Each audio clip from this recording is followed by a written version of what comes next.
354 के धारा में तेल देवे के बाद। हाँ हाँ बात सही बा। तो हनी के मार के हम भसा दे, चाहे जेल में खींचे खियाएगा पड़ी। ये दुनिया में कोनो सार के गलत काम कहाँ करे के चाहिए। कोनो कार लेके आए बा, कार लेके जाए, सब कुछ यही जा रहा है। आदमी से अपन कृत्य करावल जाला।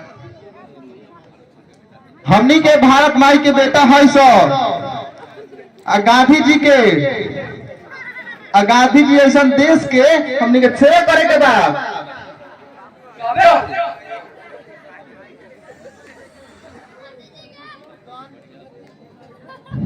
पानी लोग जानते रहे कि चंचल एगो भ्रष्ट दरोगा से हमारा बढ़िया दरोगा बनैलन। आज उनके देन बा कि हम एगो बढ़िया दरोगा बन के बानी। हाँ ये तो बात पहले बा।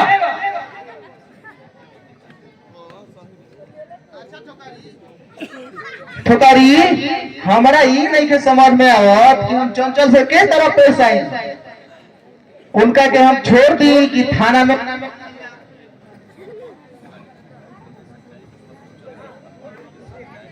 रौरा सच्चाई के पथ पर चल के अपना वर्दी के साथ न्याय करी। अबे लालपुर के लाल बच्चन के पकड़े जाए। हमारा पता चलल बा कि सुमन के हत्या में उहे का माइक दूसर ले जा।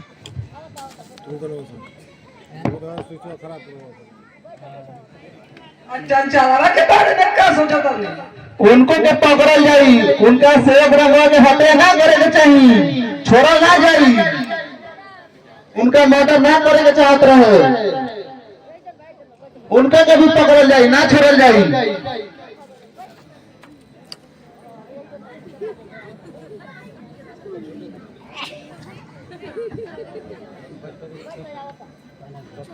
नमस्कार दरोगा साहेब। नमस्कार नमस्कार।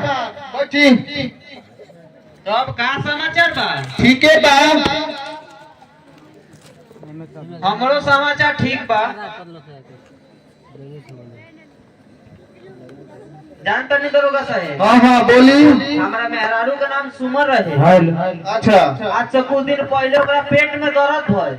अचानक राम प्यारी हो अच्छा रौदा में कोनो हाथ नहीं खे। ना जी वो में हमार कोनो हाथ नहीं खे। जानता नहीं हमारो हमारा बाबूजी के आ सेवाराम जी के सुमन के भाई हमनी के गुनाहगार मानत रहन। आ उनका से हमर जान के खतरा बा। ये से नहीं रौरा भी सुरक्षा प्रदान करे खातिर रौरा हमरा के सुरक्षा दे दी।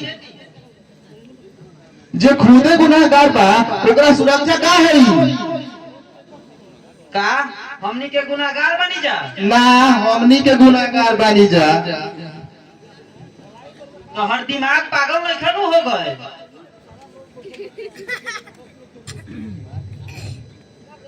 तनी तू अपन दिमाग होश में तो के बोलो, ना तो हमरा से बुरा कोई ना होई। अभी ठुकारी रंगवा से चिवड़ा कुटवा दे। नहीं हमार दिमाग होश में क्या गया भर बड़ा दरोगा। अरे तू जानत नहीं का कि हमर पहुंच के हाथ तक बा।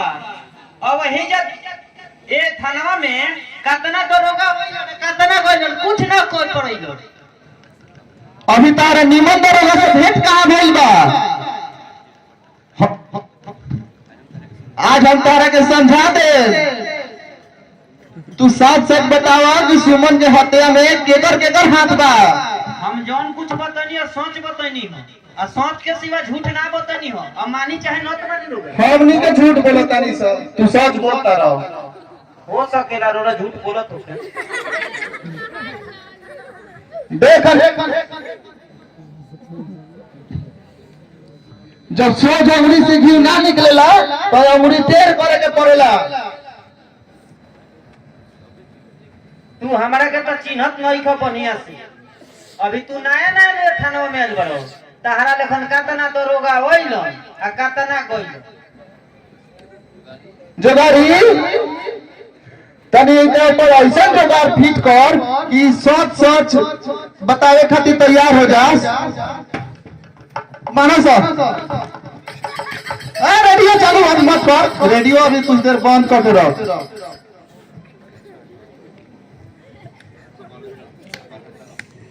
बना हेलो हेलो हेलो हम नीतीश कुमार बोला तनी। अच्छा अच्छा मंत्री जी प्रणाम। खुश रह का दरोगा बोले ना का कहतनी ना ना कहे ना का सेवा पानी करे के बाद हम हमारा आदमी के काहे तू परेशान कइले बारो। अच्छा ई राउर आदमी हो। अरे अभी तारा के सस्पेंड कर दे। अच्छा अच्छा छोड़ दे तानी जोगाड़ी राम छोड़ छोड़ छोड़ बाप रे बाप छोड़ छोड़ छोड़ जान गइलो हाँ जान गईली चिन गइलो नु हाँ चीन गईली ऐसे नु कहत के आदमी बन के रहो, ज्यादा हरिचंद के औलाद मत बन। अच्छा अना तो तोहरा बढ़िया नौकरी चल जाई, समझ लो। देखो तानी